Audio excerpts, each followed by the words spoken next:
Խորհրդայնության քայքայումից հետո շուկան էլ նրա հետ հավասար սկսեց քայքայվել եւ ձեռքի անցնել։ Ստացվեց այնպես, որ շուկան արդեն այն աշտաներ քայքայվել, որ դարձել մի հատ մեծ աղբար կա, որը լիքը վխտում էին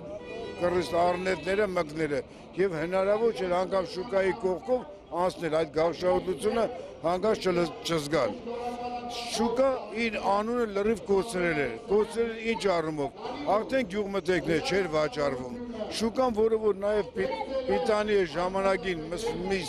միս վաճառելու համար, ընդհանրապես միս գոյություն չուներ։ Եվ ստացվել է, որ մենք տեսնում ենք շուկայի քայքայումը, այդ որ նշում են պատմամշակութային կոթող, մինչև այս վերջի ժամանակից դա չի էլ հնչել, շուկա է եղել։ Եվ ինչ ստացվեց, որ քանդվող շուկան ձեռքից ձեռ անցնելով ասավ այն աշճան, որ արդեն հնարավոր չէ շուկան պահպանել։ Եվ 1000 փառք ու պատիվ Ալեքսանյանին, որը վեցեց իր վրա այս շուկայի ամբողջ ծանրությունը, ամբողջ ծախսերը ֆինանսական եւ վերակառուցեց այնպիսի մի շուկա դարձեց, որը կարելի է եվրոպական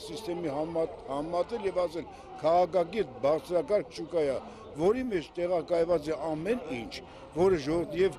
այսօր ես ինչքան նայում եմ, ով մտնում դուրս է գալիս, միայն օրինակի խոսքեր եմ լսում մենք եւ մենք շատ գոհ ենք դրանից։ Գիտեք ինչքան ծանր է, երբ որ իմ երեխաներին ես թույլ չէի տալի անգամ շուկայի կողքով անցնելու, որտեղ քարերը թափվում են, շուկային եթե նայեք, ծառեր էին աճել շուկայի վրա եւ ոչ մեկը տեղ չէր կանգնում։ Այսօր այս գրանտակերները որ կան, սրանք հանձնարարություն են կատարում, ուրիշ ոչ բան, ոչ մեկը Երևան քաղաքացու հայ ժողովրդի համար չի մտածում, միայն ուզում են խարխլել դիրքերը, բայց նրանք ոչ չեն ազնելու, որովհետև հենց մեկը ես բնակիչ լինելով, ամբողջ մեր բնակչությունը ոտքի վրա կանգնած է եւ սպասում է, որ այս դրանք լարեն այստեղից Հայաստան, ընդդեմ Հայաստան, նրանք որովհետև մեծ մասը Հայաստանի բնակիչը չեն, ուրիշ տեղեր իրանց ամեն ինչը ունեն, այստեղ իրեն լկտի ձևով իրենց պահվածքով ուզում են խարխլեն ամեն ինչ։ Ես նորից եմ ասում,